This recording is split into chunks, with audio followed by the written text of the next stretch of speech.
Bienvenidas, bienvenidos, bienvenides a este conversatorio de la Rebelión de las Voces y EDEC 2021, el encuentro de dramaturgia europea contemporánea, que en esta ocasión está organizado por la Fundación Santiago Off en alianza con el Goethe Institut Chile, el Instituto Francés de Chile, el Centro Cultural de España, Teatro de Croacia, la Embajada de Austria y el apoyo del Ministerio de las Culturas, las Artes y el Patrimonio.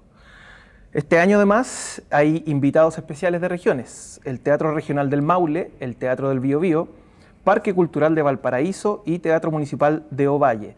Y acá en Santiago, donde estamos rodando en este minuto, el Centro Cultural Estación Mapocho, Centro Cultural GAM y Teatro del Puente.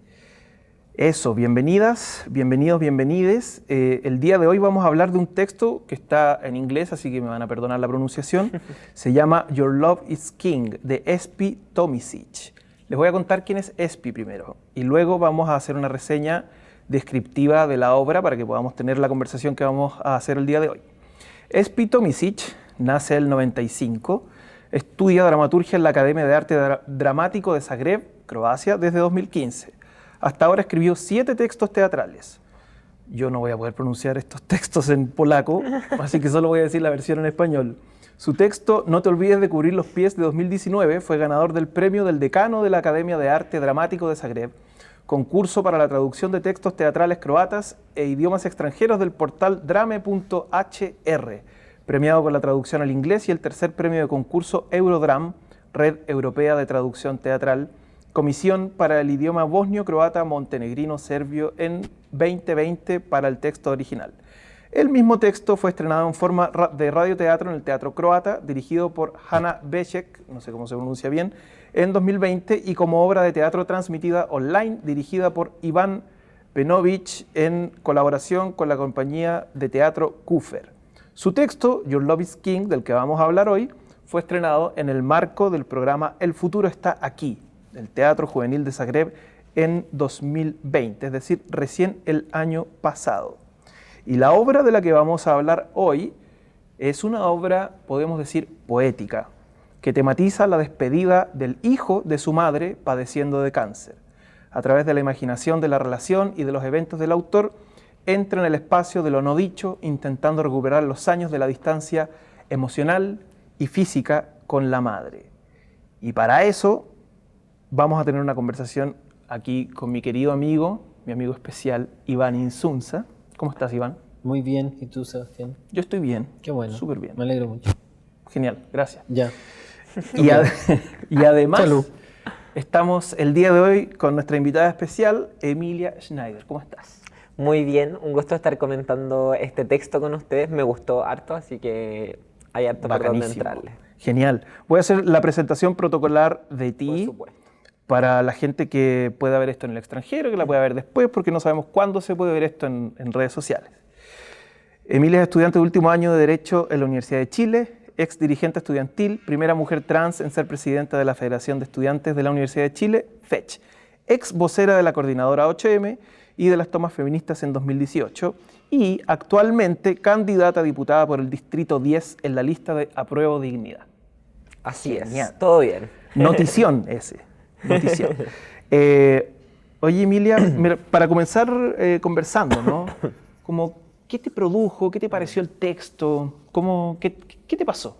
Sí, lo primero que me llamó la atención es que estaba escrito como, digamos, gráficamente de una manera bien distinta a lo que una está acostumbrada a leer de dramaturgia, o lo que al menos yo estoy acostumbrada, que tiene como una estructura como de diálogo en el fondo. Esto era más una especie de, ¿cómo se le llama?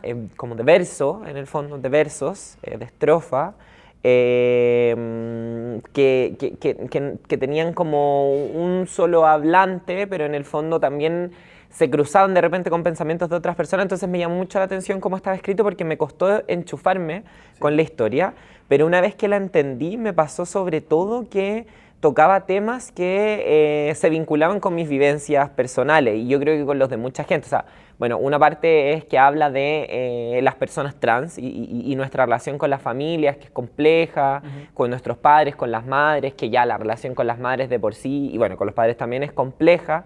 Entonces por ahí hay un vínculo y también se habla mucho desde una perspectiva bueno, de las relaciones familiares complicadas, de las familias complejas y cómo a personas que crecemos en ese tipo de entornos de alguna manera nos toca la tarea de independizarnos y hacernos autónomas mucho antes.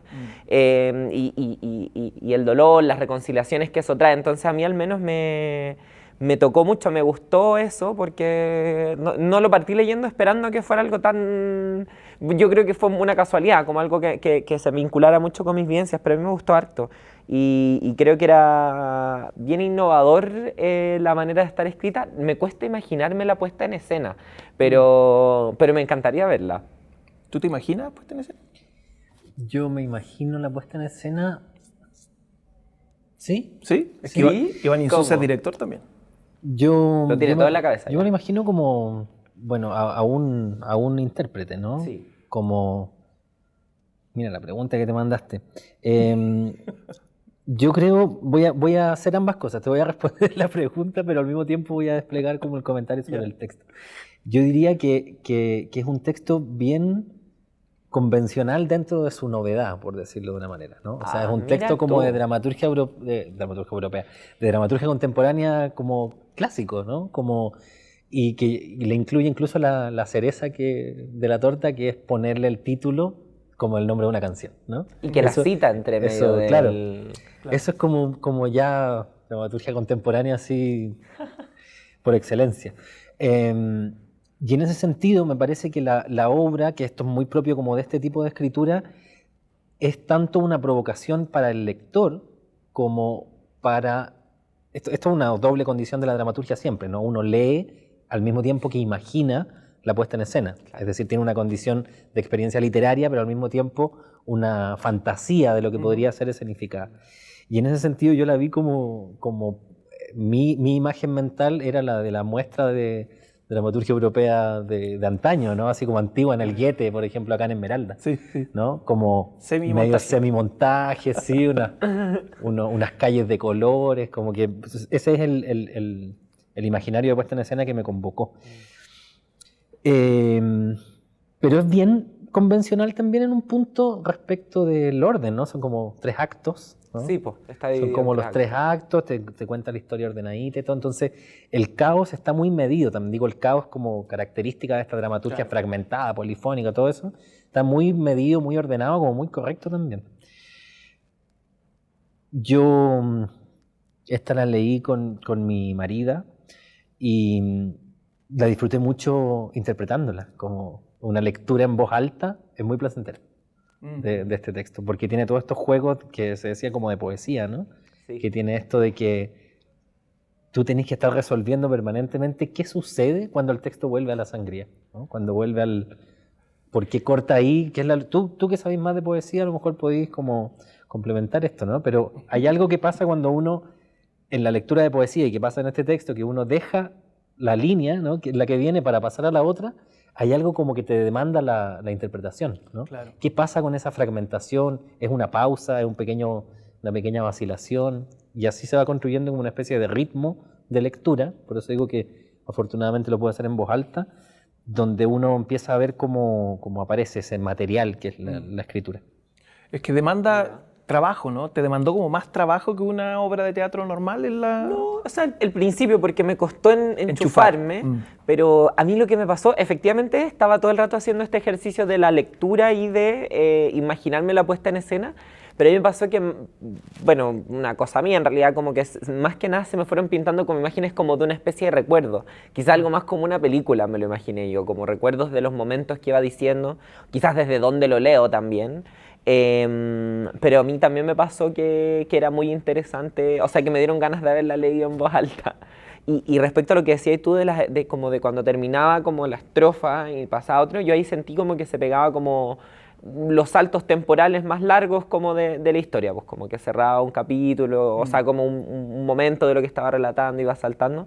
A mí algo que me llamó mucho la atención desde sobre todo como mi experiencia como persona trans, es como el juego que hace al llamarse a sí mismo, de repente cambiando y variando cuando empieza a hablar de su madre, de la negación de su identidad, de la discriminación que vivió, y habla de, no sé, pues, volver a esos tiempos en que yo tenía una madre y tú tenías una hija. Y eso yo lo encontré, o sea, creo que era muy potente. Porque en el fondo, no sé, es como, bueno, quizás estas relaciones medias simbióticas que a veces hay entre las madres y las hijas o hijos o hijes, lo encontré interesante, no sé, como que me daba esa complejidad con un par de líneas nomás, po. Sí, yo quisiera profundizar en eso, pero notar antes que quizás una buena imagen que pueda quedar graficada para quienes todavía no han leído el texto, o si no, simplemente para comentar lo que decías tú y lo que decía Emilia, es que efectivamente en la hoja en blanco uno no ve una obra tradicional con personajes, sino que ve textos cortitos tirados hacia la izquierda, que bien podrían dar la imagen de un poema. Y a mí también me pasó que yo me imaginé, más que una obra, me imaginé como una película, como un café, un hospital, una cosa así. Eso, todos esos momentos. Quizás porque estoy como adoctrinado por la mente de las series de Netflix y cosas así que uno está viendo como... No, yo creo que hay una condición como de narrativa, como de literatura, Sí, más allá, digamos, muy de narrativa. del formato poesía y más allá de que sea dramaturgia, que es una cuestión además que hoy día es bien difícil de definir, ¿no? Claro. Dónde empieza y dónde termina la dramaturgia, pero además de eso tiene como un tipo de descripción, de atmósfera, de lugares, de imágenes, muy... o sea, la literatura tiene eso, ¿no? De relación con el cine, la típica cuestión de, vi la película, no me pareció tan buena, claro, porque la literatura tiene eso de evocarte imágenes, trabajar sobre eso, y siempre va a ser desilusionante eso. Sí. De hecho, al imaginarla a modo obra, como puesta en escena, como en vivo, digamos, me la imaginaba mucho más con una escenografía de un bar que describían y el personaje, o sea, digamos, el narrador, este personaje, contando todo esto en una especie de monólogo como recuerdo.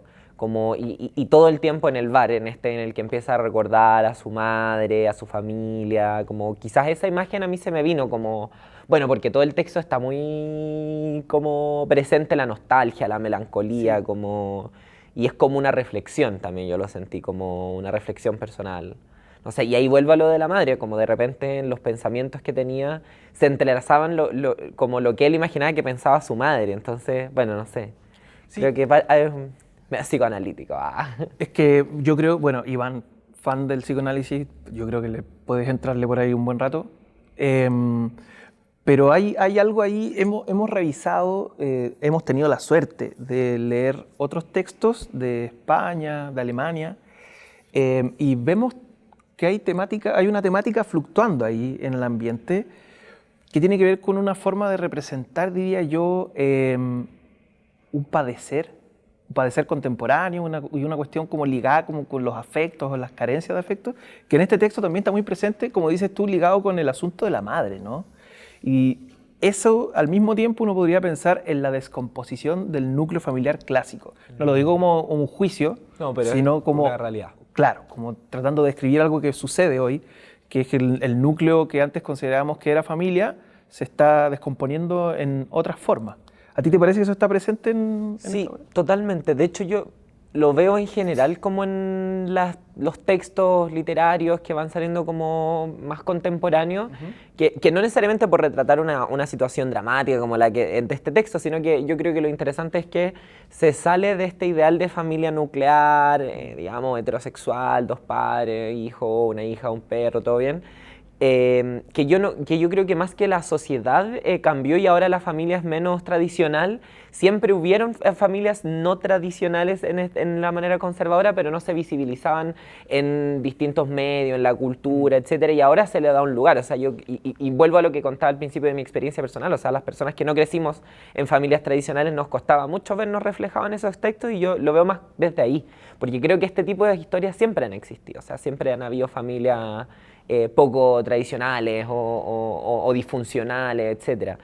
Aquí le añadía un tema súper dramático por la enfermedad de la madre, no sé hasta qué punto puedo spoilear el texto, pero porque el padre estaba preso y había muerto, entonces como que ya era una situación de carencia extrema, Claro. pero en general a mí me gusta mucho que se muestren distintas formas de familia, porque por ejemplo yo nací, onda, mis papás son separados y eran universitarios cuando yo nací, entonces nunca me vi reflejada en el modelo como casado con hijos, la versión gringa por supuesto, no como la chilena que ella era otra onda, po.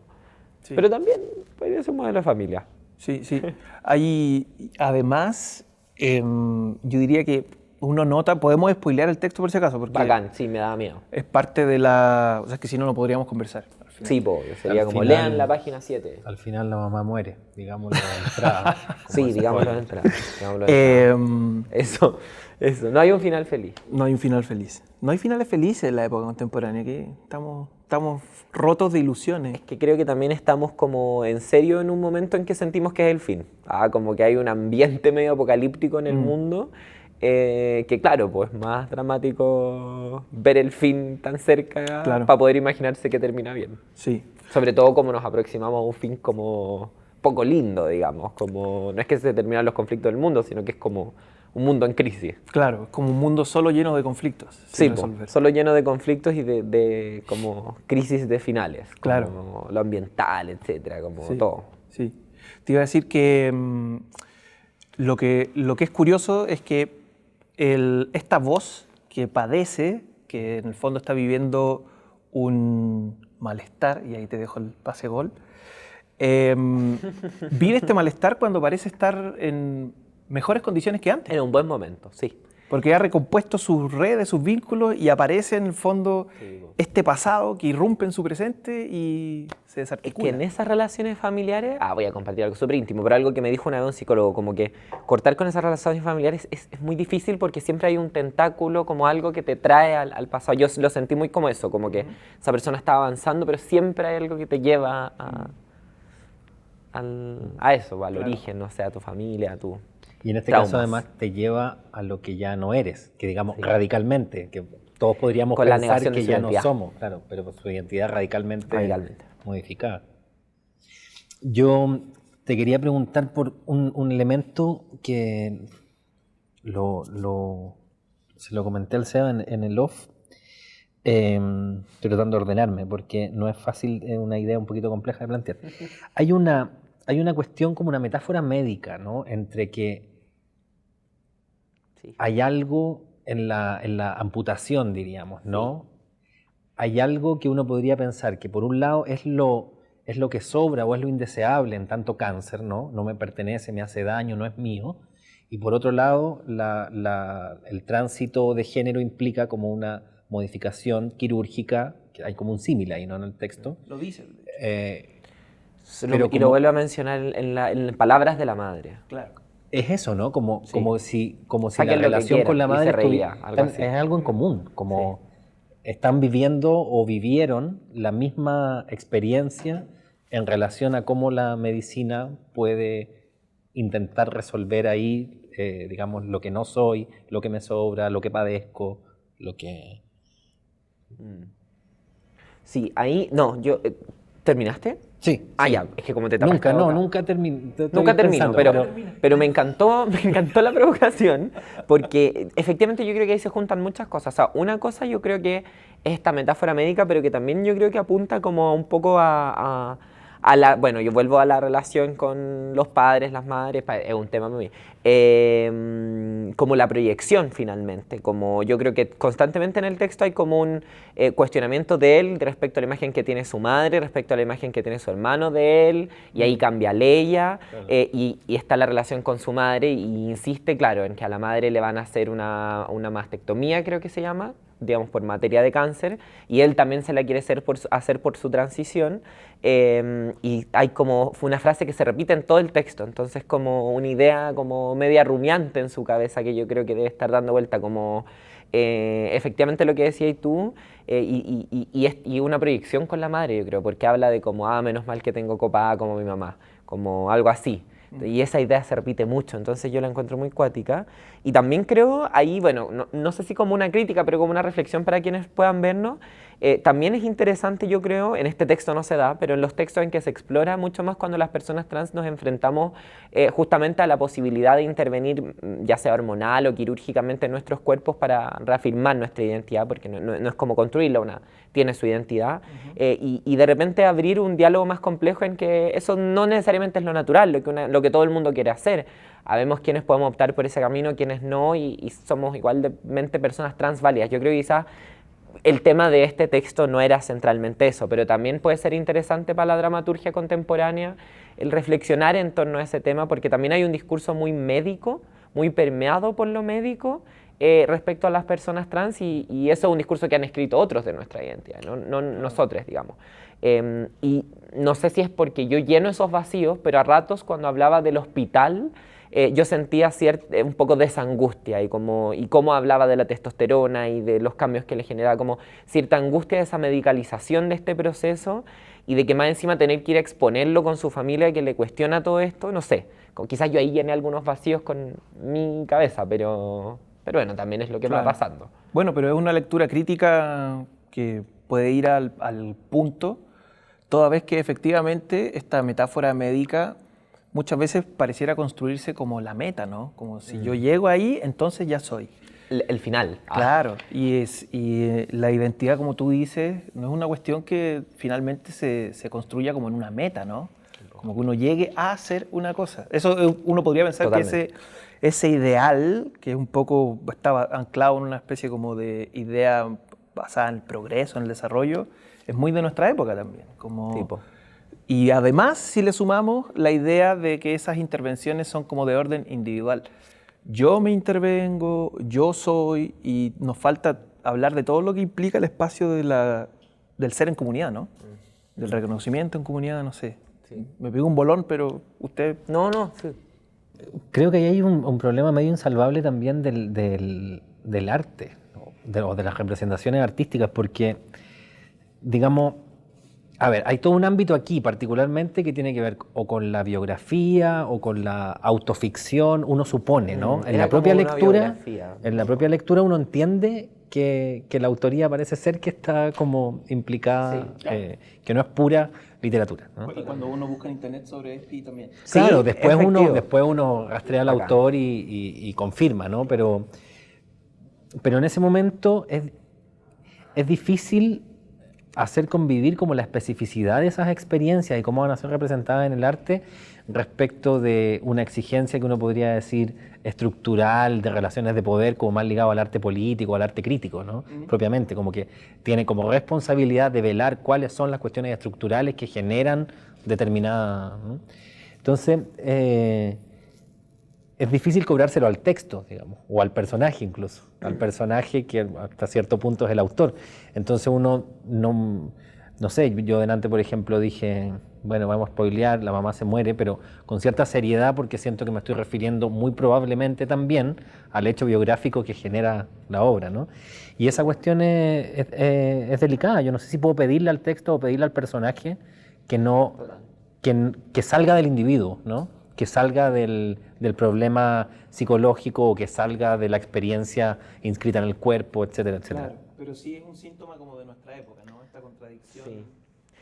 Yo ahí, con lo que decía Iván, igual quizás ya me estoy yendo en un bolón y le estoy encontrando más cosas al texto, pero quizás hace rato estoy llenando ciertos vacíos, pero igual creo que pone el problema de la identidad más allá del individuo, quizás no a nivel estructural, sociedad, como histórico, pero sí situada en su contexto, pues como, o sea, la reafirmación de mi identidad no depende de solamente de yo decir, ya, soy quien soy, y ir al médico, y que el médico, etcétera, sino hay un núcleo familiar que, por ejemplo, desestabiliza esa reafirmación, que hace volver a otro tiempo, y que también por el quiebre de esas relaciones hace añorar al personaje otro momento en que no había hecho su transición y no era tan honesto respecto a su identidad porque le traía esos vínculos familiares. Entonces, no sé, como que ahí creo que pone también un tema de cómo es para nuestra construcción identitaria como personas trans la desprotección, la marginación, la falta de vínculos afectivos, la falta de vínculos familiares, que se va generando justamente por la discriminación que hay.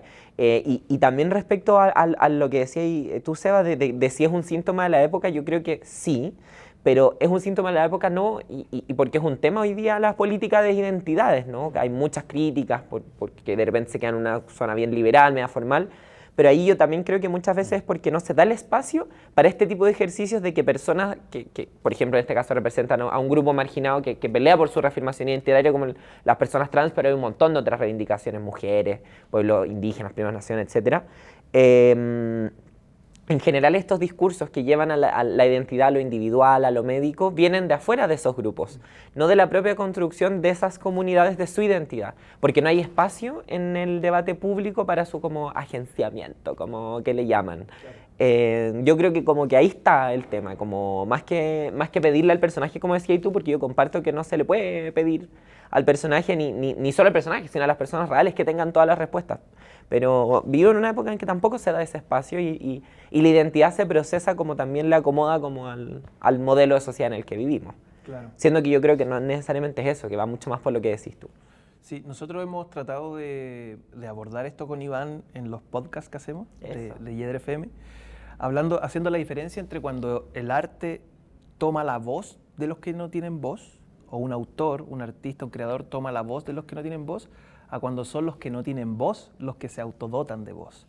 Que uno podría pensar que si nos vamos como a la política contemporánea es lo que quizás está sucediendo en la convención, sí, que es lo que lo diferencia en este minuto del Congreso, ¿no? Donde ahí está la representación de los que quieren darle voz a los que no tienen voz, y en la convención estarían los que no tenían voz teniendo su propia voz a propósito de lo que estamos viviendo.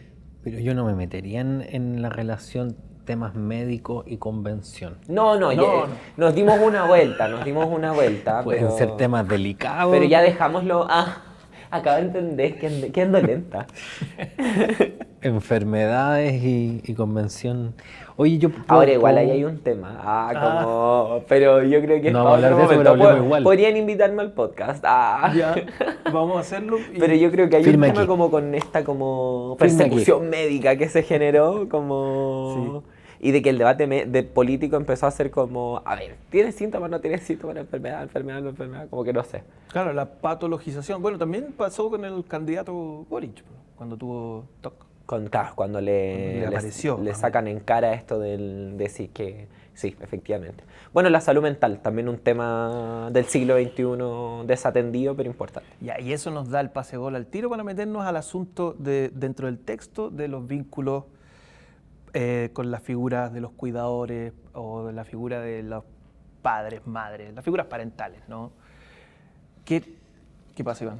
Que me quedé pensando en una cosa que es media a propósito de algo que dijo Emilia adelante, una cosa media terrible igual del personaje, como el psicoanálisis dice que nunca dejamos de ser niños, ¿no? Como que reproducimos siempre de adultos, es que sería imaginario pensar que somos adultos, que en realidad siempre seguimos siendo esa matriz de la infancia. Eso explica muchas cosas en mi vida. No desde una perspectiva machista que justificaría los comportamientos infantiles irresponsables de los hombres, sino que en un sentido general, que el sujeto sería siempre una vuelta a su infancia. Y al mismo tiempo, uno podría decir que para las madres uno no deja nunca de ser, y aquí viene el problema, ¿no?, su niñito o su niñita. Entonces, en el texto también está esto a propósito de lo que decías tú de cuando se habla en pasado, o como que se fugan del pasado al presente, cierto autonombrarse en femenino, ¿no?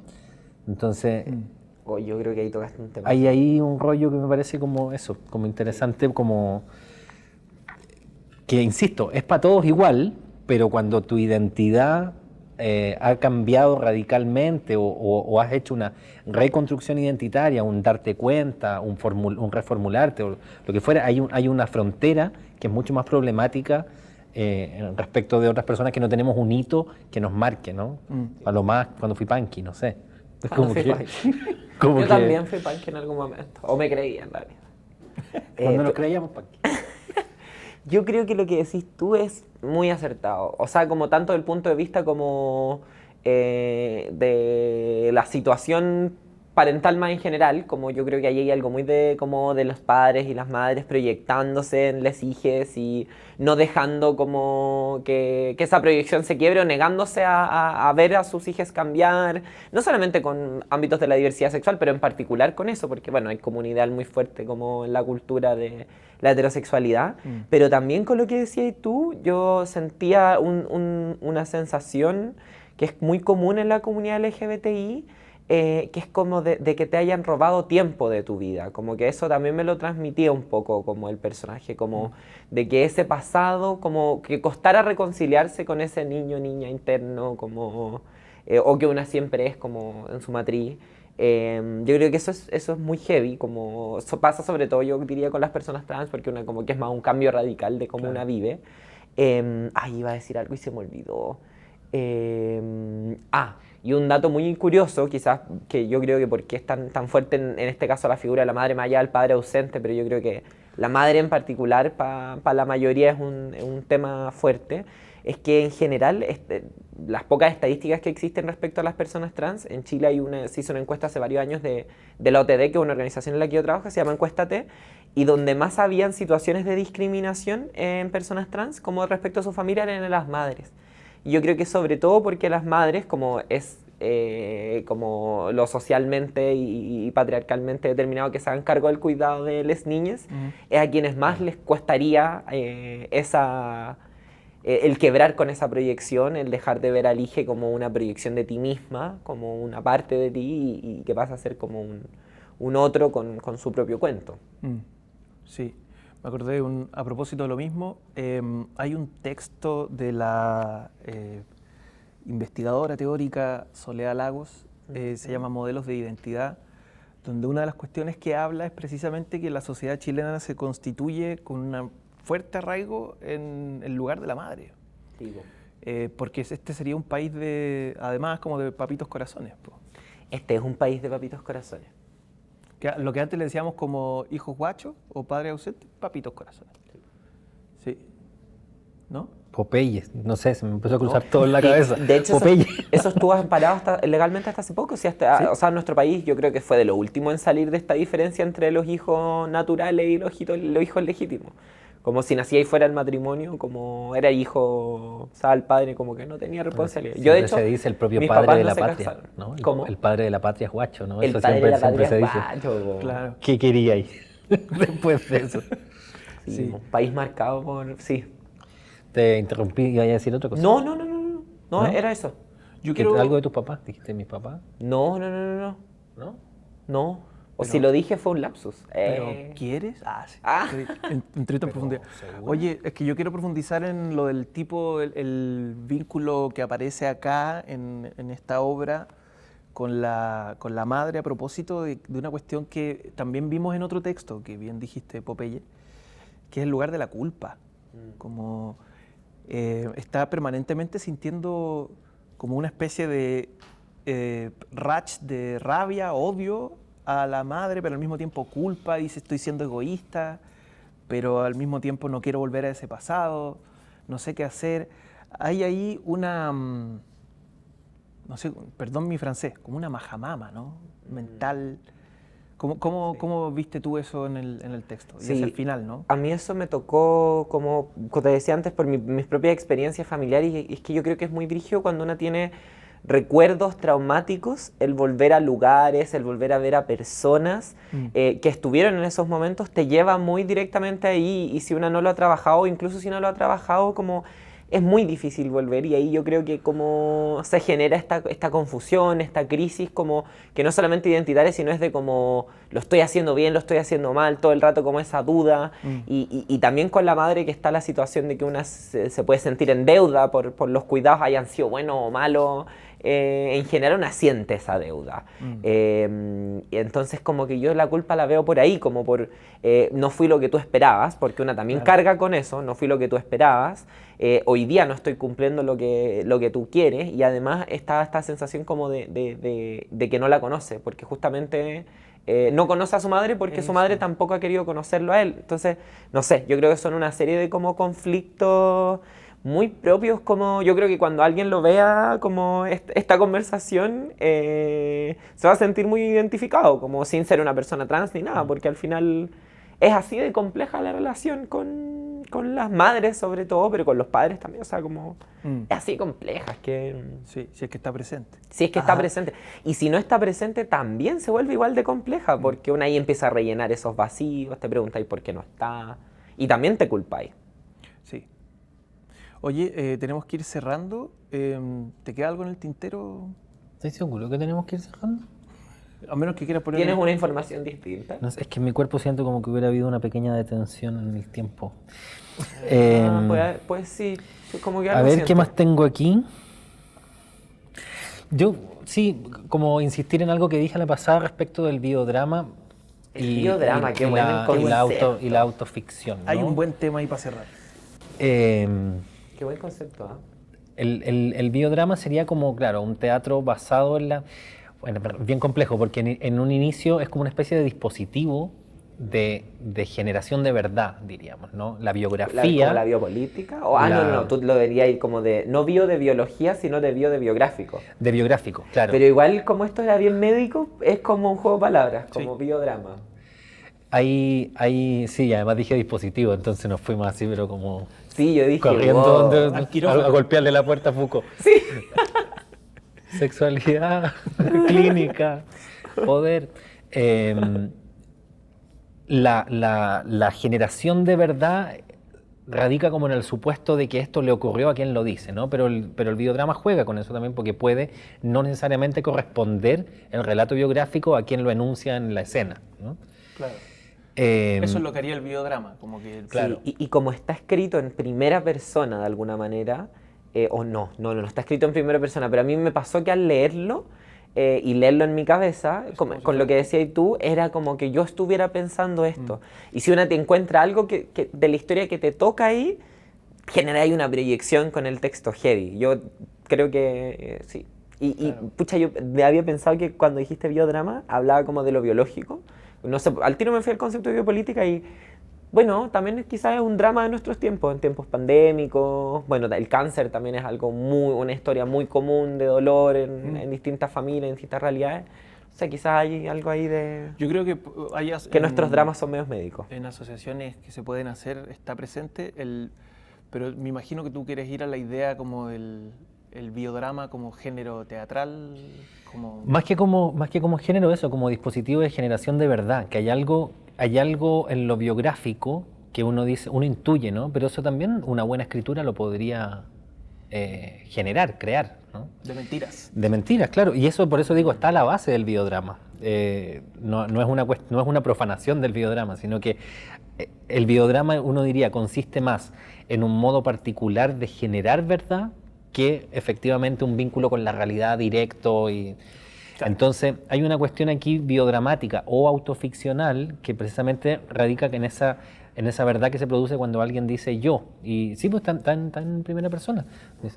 Entonces, cuando alguien dice yo, el testigo, el testimoniante, el que se confiesa, es como una verdad media irrefutable. Y eso con lo que cuenta, digamos, el biodrama, ¿no? Claro. Yo te voy a contar lo que me pasó, ¿no? Eso es verdad, aunque te cuente una mentira, por decirlo así, aunque no sea verdad lo que te cuente. Sí, para mí totalmente, o sea, para mí era la biografía del autor, jamás me lo cuestioné como... Sí, pero ahí, después de los reality, sabemos que el uso la de la camarita amiga y la confesión puede no ser tan verdad, ¿o no?